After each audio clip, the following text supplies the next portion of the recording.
We all make decisions every day. For the unhoused, like Billie Jean, have you been in a shelter? Yeah, it's bad. It's rough. One of those decisions is, which is better? The freedom and daily challenges of pitching a tent on a street corner. There's more love here out on the streets than there is in my own home.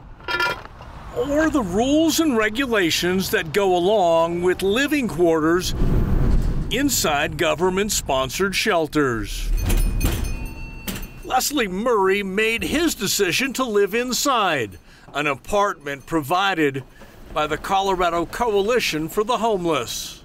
I know they don't care about me, and no, I don't feel safe here. The money that seems to be getting funneled into the coalition isn't helping the clients. Janie Sisson spent 4 months working for CCH. The clients are still living in filth. They're still living in buildings that should probably have been condemned. Oh, I'm pissed. Yeah, I'm really mad. Alex Pacheco spent 9 months working for the nonprofit. I don't know how you can go to sleep at night knowing that you're putting people in units that are infested with bed bugs, roaches, and mice, and still feel like you're doing a good thing at the end of the day, because from your perspective, it's better than being on the street. Both Alex and Janie have also made decisions, both deciding to speak out. They independently reached out to Denver 7 Investigates after deciding to quit their jobs. How did you feel after you quit? Relieved.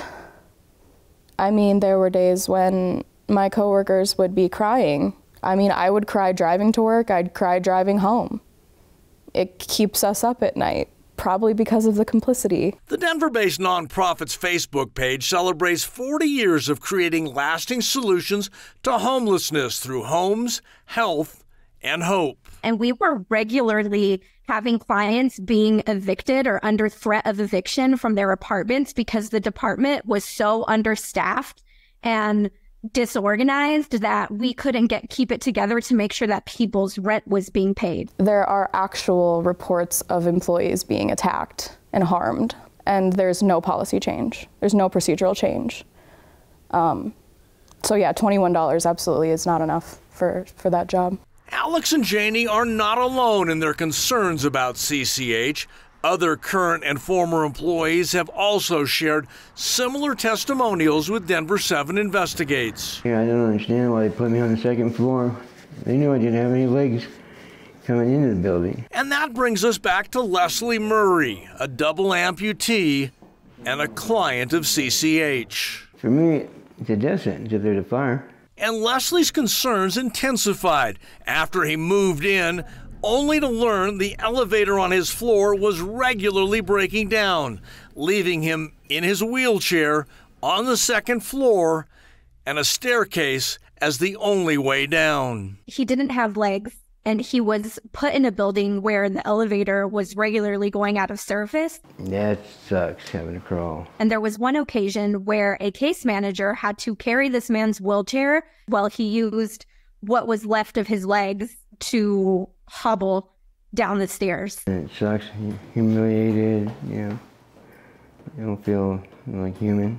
How do you think the leadership of CCH will respond to our reporting? I think the leadership of CCH is going to avoid the truth at all costs, unfortunately, because the lies are the only thing that have been protecting them up until now.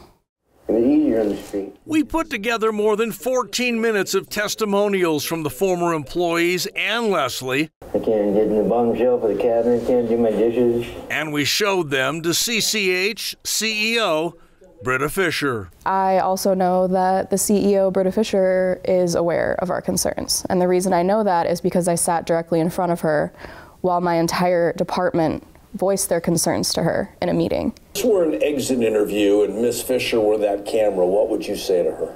I would say shame on you.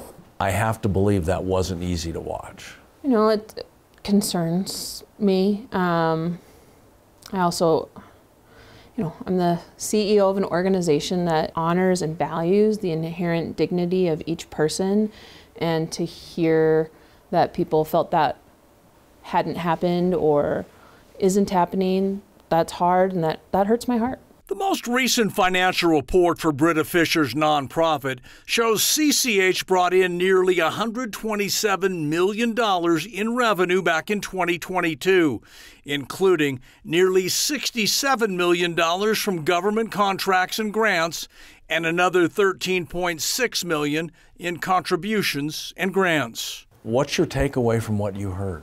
I'm very distressed that that client doesn't feel cared for.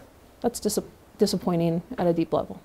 And I will absolutely be following up to ensure that every accommodation has been made that we can make. So now the decisions moving forward are up to Britta Fisher.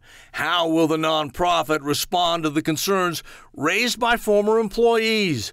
Concerns about bug infestations, rundown living conditions, employee safety, overwhelming caseloads, and internal failures leading to client evictions. Can you tell the people that came to us that it's going to get better?